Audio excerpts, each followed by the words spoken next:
Yo, what's up mga kaibigan? Nali na tayo magkwentuhan. So kahapon ay naganap ang unang preseason game ng Los Angeles Lakers kung saan sila ay natambakan ng Minnesota Timberwolves. Sa game na ito ay hindi naglaro ang kanilang all-star duo LeBron James at Anthony Davis. Ganun din ang mga injured players Jared Vanderbilt at Christian Wood. Ganun pa man, ayon nga kay LeBron mismo ay plano niyang maglaro sa kanilang game laban sa Phoenix Suns. At ayon naman kay JJ Redick ay maglalaro din si Anthony Davis. Bagamat ayon kay JJ Redick ang focus sila ay sa kanilang sarili at hindi sa kabilang team, magiging mahalaga ang game na ito para sa kanila. Dahil bukod nga sa makakalaban nila ang Phoenix Suns ng 2 beses ngayong preseason, makakaharap nga nila ito ng 4 na beses sa regular season at posibleng umabot pa nga ito sa 5 depende kung magkita sila sa in-season tournament. At mahalaga nga ang kanilang head-to-head matchups dahil same division nga sila at pinagbabasehan nga ang division record kapag nagkaroon ng tiebreaker ng dalawang team na ito sa dulo ng season.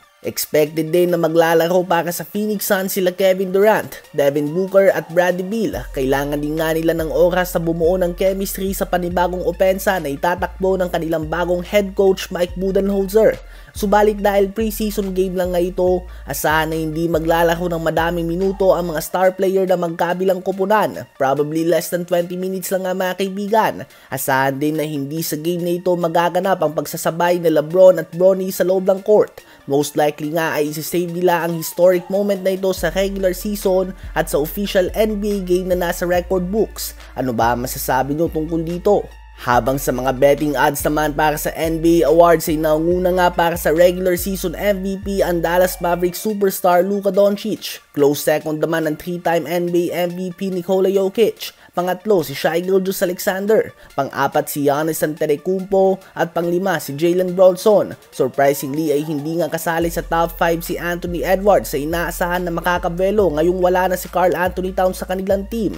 Ito ang second straight season kung saan si Doncic ang paborito na manalo ng regular season MVP bago mag-umpisa ang isang NBA season. Habang sa Rookie of the Year award naman ay una nga ang 9th pick ng Memphis Grizzlies Zach Edey, pangalawa si Reed Sheppard ng Houston Rockets, pangatlo ang number 1 pick Zachary Versace, pang-4 ang number 2 pick Alexander Sarr, at tabla sa pang-5 si Matas Buzelis at Stephen Cassell. Sa Defensive Player of the Year award naman ay napakalaki nga ng agwat ni Victor Wembanyama sa number 2 and number 3 Chet Holmgren at Rudy Gobert. Ganun din sa pang-4 na si Bam Adebayo at kay Evan Mobley at former Defensive Player of the Year winner Jaren Jackson Jr. Sa Most Improved Player of the Year award naman ay una ulit si Victor Wembanyama, nakabuntot sa kanya si Jonathan Kuminga, Josh Giddey, Jalen Williams at Jalen Johnson. Habang sa Clutch Player of the Year naman ay una nga si Stephen Curry, sunod si SGA, Luka Doncic, Jalen Brunson, Damian Lillard at Anthony Edwards. Sino ba sa palagay nyo mag-uuwi ng mga award na nabanggit natin?